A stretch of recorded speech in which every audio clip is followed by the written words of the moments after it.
the bright lights of our Tampines hub that sees this AIA Singapore Premier League match take place between Tampines Rovers and Lion City Sailors.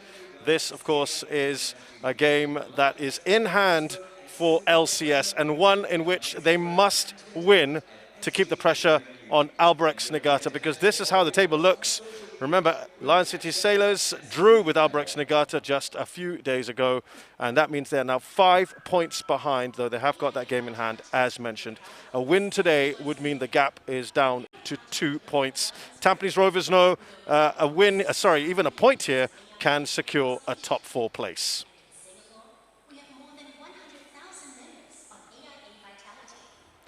A change of scenery, perhaps a change in fortune for Lion City Sailors. Hello, very good evening to you, and welcome to this unusual Tuesday night kickoff with me, Shazad Haq, and Roshan Rai. Roshan, third time that you and I have covered Lion City Sailors in a short space of time. And maybe today they might change their fortunes and get a win, because they need that, don't they? It's absolutely crucial for them. It is crucial for them, and the title challenge is the big one, and that's what they should be looking for, and that should be the ambition for them.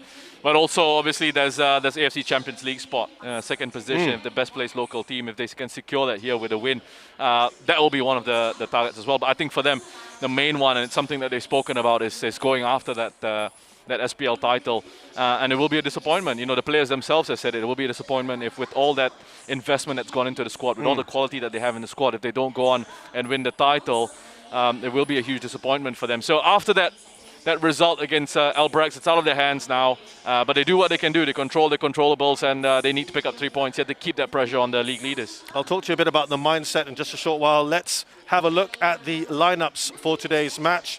And plenty of changes for Tampines Rovers. As we look at them now, they make 4 changes from the side that beat Young Lions 2-1. We know, of course, that Baihaki Kaizan and Yasser Hanapi are suspended for accumulation of yellow cards.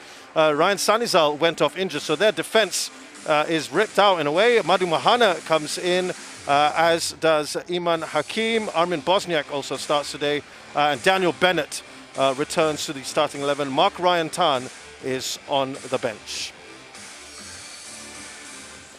So a man who has, I guess you could say, returned to scoring ways, Boris Kapitovic. He was the main man for a long, long time.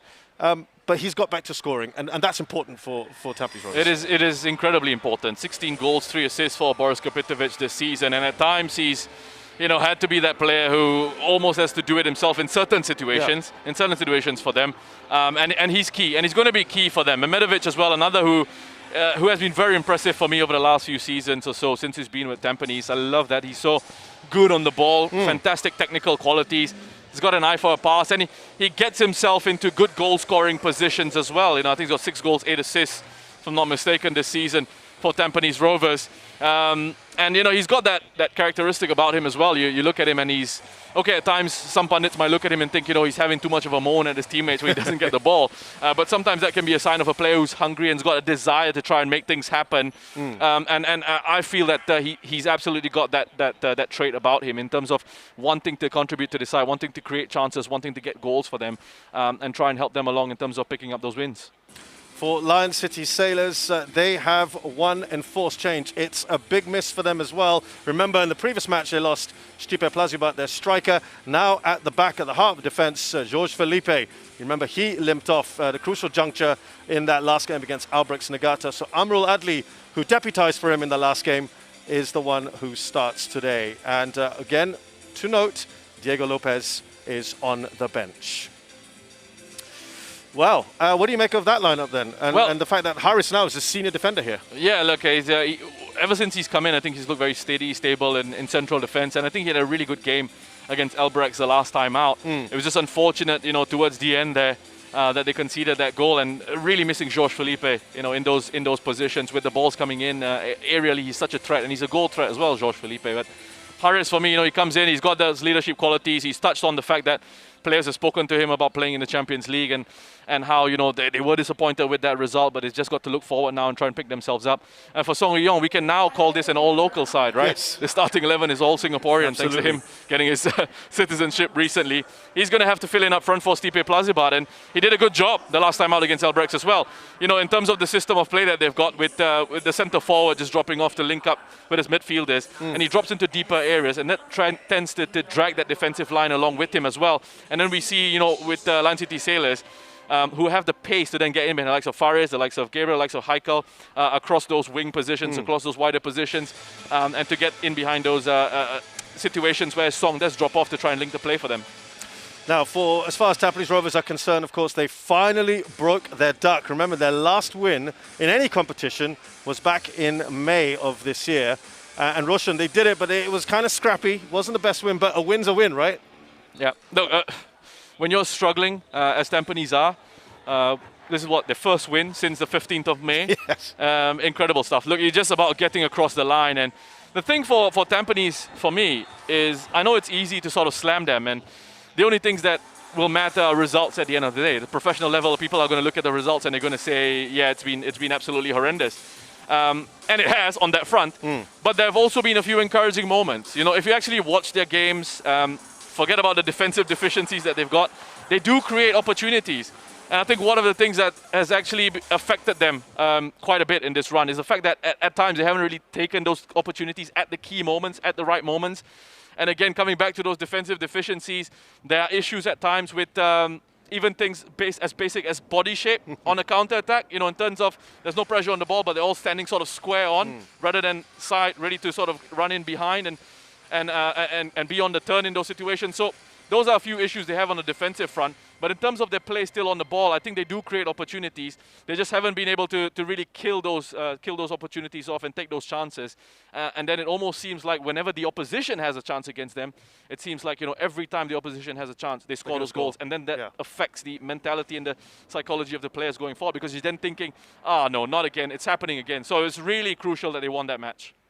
Now, you picked out Zainuddin Mehmedovic as a man who keeps it ticking over, doesn't it, in the centre of that midfield, along with Kyogen Nakamura. Yeah. It's a lovely double team there, isn't it? Yes. Are they a bit too similar for you, or is it nice to have them complement each other? I think that the similarities are in that they're both very comfortable with the ball. They're both very comfortable picking it up under pressure and receiving it to help Tampines with their build-up game.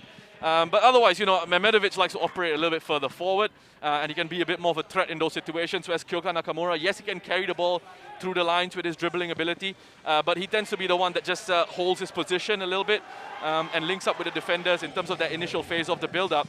But these two players are key to the way Tampines want to play, to Tampines' sort of game model, so to speak.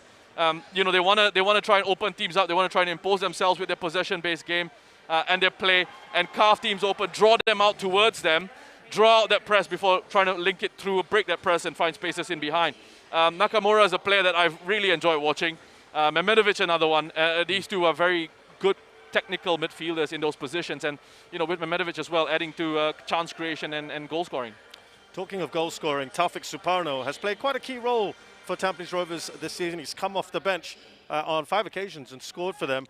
No one likes being called a super sub, Roshan, but that's the reality at the moment. He's making an impact off the bench. He certainly is, and you know, when you're a substitute, they always say, you know, watch the game, see pick out where the weaknesses are in the opposition, and come on and make sure you can have an impact.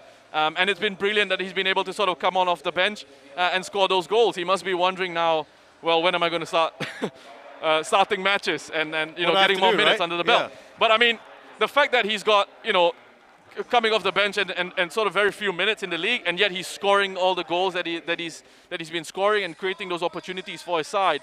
There are some shouts as well for him to be called up to the Singapore national side. I think he's a player that deserves a look in, just based on his performances, based on the goals to minute ratio at the moment. Yeah, he's there or thereabouts, isn't he, in the national setup. Let's hope he goes that one step further. We are going to take a short break here in the build-up to this match between Tampines Rovers and Lion City Sailors. When we come back, we'll have a closer look at the visitors.